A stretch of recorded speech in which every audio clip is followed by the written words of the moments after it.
Salutations and good morrow everyone, and welcome back to another Smalland update video, where today we're hopping back into the world of Smalland and we're going to be talking about creature feature number 2. We are going to be talking about the most recent FAQ Friday and also the future of Smalland that is coming very soon. So I thought, what better thing to do, throw together a video for all of you guys so you guys have the most up-to-date information when it comes to Smalland. So if you guys could, please make sure you guys like, comment, and subscribe. But let's hop in and let's learn a little bit more about our new creatures that they're introducing to us, the brown ant. It says, hey small folk, we've uncovered another of the Pathfinder journals detailing their findings in the various creatures that inhabit the land above. Here's a journal entry for the illustrious brown ant. Watching from afar, the brown ants are fantastically efficient workers which ensure their survival within the land of the small. There are a few types of ants, and each works together in unison. Attack one, they will all retaliate, or befriend one, and others will help. There is much to be learned by studying these patient, unified creatures working together as one to survive. We will continue to explore the Pathfinder's journals and their findings on what you may encounter when you have to traverse the land of the small. Wishlist the Smalland here and join the Smalland Discord there. Both of those links are super fun to join. Go check those out. But as you guys can see, we are going to be getting a brown ant, and they said a few different types of ants. So we know we're definitely going to be getting these brown ant guys, and now I know we're also going to be getting ghost ants because they mentioned ghost ant armor at one point. So brown ants, ghost ants, multiple different kinds of ants. As it was saying, you work together or work apart from these little guys. So, you know, don't attack one, because if you attack one, the whole base is going to come get you. A lot like what happens in Grounded. But I think what they're trying to insinuate at is if you kill like the brown ants, the ghost ants may retaliate as well, which would be kind of cool. Not the same hill, but still be kind of cool that that happened. All right, let's go over and we are going to talk about FAQ Friday number 6. And then after that, we're going to talk about the future of Smalland just a little bit. So it says, hey small folk, back at it with more questions and more answers to community questions. There's lots of people that are finding the community, so we love the questions and the opportunity to provide some expanded information for you. So here's the question. What other sorts of travel options are you guys working on? I saw this in the other channel, some talk about the wings and armor. I mean, it may be late party and missed it, but I think the game looks like it should lend itself to some sort of grapple hook and stamina based climbing, although I figure both of those have likely been answered already. Each mount, and this is their answer, each mount for travel behaves differently and feels different to control, with positives and negatives based on its size hierarchy within the food chain. These are powerful and provoke a huge amount of freedom in the game, allowing you to venture and explore. Both big points of this game is venturing and exploring that you may not be prepared yet.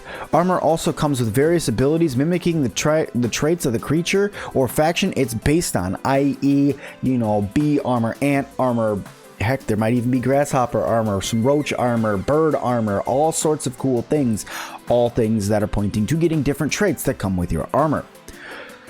Okay, so it says armor comes with various mimicking the traits and creatures the faction it's based on. Some of these are traversal and based, so there is more planned than just insect wings for gliding. It's up to you to select the right combination of armor and mount, which can complement one another for the task at hand. There's also some elements that can be used for travel, so watch this space. So yeah, so you see how this grasshopper can just jump large areas. So lots of traversing ability here. Really cool. All right, let's go down. We're going to read the next question. How complex will a crafting / binding system be? It's a big part of the game, or is it more of a side thing? And they said right here, it's a big part of the game. Building makes your chances of survival stronger. Not only do you need shelter from the elements, but putting time into construction will provide various benefits. It is also your main goal, your role as a vanguard, to secure a safe place for your people so they can begin to leave the Undercity and settle in the land of the small where they truly belong. So in other words, what they're saying is this is all about you getting up, you building some sort of base, and then providing a settlement, because you guys are currently living in something called the Undercity, which is an underground city that is underneath the world that is the Smalland world that you're looking like, right? So your job as a vanguard or a pathfinder is to go out and inhabit this world, make it safe for your folks, and then bring them out from underground. That way they're all safe and they're all ready to go. And so building is going to be kind of a big thing in this game. So I'm pretty excited about that because we all really do enjoy some building games, survival, exploration. You put all those together, you just have yourself a really good game. All right. Will all materials in the world be collectible/usable, i.e. will grass be collected and actually have a use, or rocks, or even say the metals from the items found around in the big world? Yes and no is their answer. There's a wide range of natural resources as you'd expect in a survival game, but the trees are huge and you can't just start cutting down trees. They're just too thick. Instead, you harvest bark and twigs rather than the main bulk of the tree. Various plants have properties that can be put to good use, such as bindings and oils. There's also special items that can be discovered via quests too, which make more unique crafting opportunities. So there is going to be a lot of usables, but like, it makes sense. In their world, trying to cut down a tree is just not going to happen. You're just not going to be able to do it. I mean, you're this big, you're not going to cut down a tree, right? That would probably go the same for like pulling apart a playset. Now, pulling some of the metal chips off of the playset or something like that, I could totally see that be a possibility. But right now, it just, to point it out, you are too tiny to be able to cut down something that size. So sad that you won't be able to cut down that many things, but at the same time, you will have a very large array of crafting items and crafting resources, including some that you specifically get from quests, which points you to doing more quests as well, which in all is just going to increase playability of this game. So I'm pretty excited about that. All right, let's hop into the last one. Will you have to pay to get multiplayer? And right here, first word, absolutely fantastic. Nope. Smalland is designed to be a PvE game. You can play solo or with friends, or just bump into strangers, joining them or ignoring them. Now your shared world. That's supposed to say in your shared world, but that's okay. It's entirely up to you.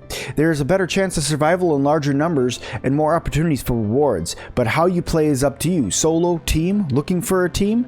There is no additional cost. So, absolutely fantastic that there will not be a pay-to-win, pay for multiplayer, or anything like that. That Smalland is going to come as a whole game, and everything that you pay for is what you are going to be getting. So as soon as you pay for it, you get the whole shebang. You don't have to pay for more later on, unless they decide to add a DLC, which if they do that, that would be really cool. But let's focus on getting the main game out first before we start talking DLC, right? Because you go into DLC, you can go a wider range of all sorts of stuff, like going into an ocean, swimming at the bottom of a pond, who knows? But there is a lot that they could do with the DLC, but let's right now just focus on the main game. And that leads me to the final thing that probably a lot of you guys are wondering about right now, is the fact that Smalland will be doing another closed beta test. Now, this beta has already selected all of its folks to do it. It is a closed beta, and I do have an NDA on it, so I cannot actually share anything that I see in the game. But I have been in talks with the developers of Smalland and their community managers, and they are working on getting me something to provide to you guys. That way I can show you guys something really, really cool on some of the features of Smalland, and hopefully some gameplay for you guys as well. So I'd hate for any of you guys to miss that. So please, please, please make sure that you guys hit that like button. Do not forget to subscribe and turn your bell notification to all, because if and when I can finally share all these features with you guys, and when Smalland releases, you know I'm going to be making hundreds of videos on it.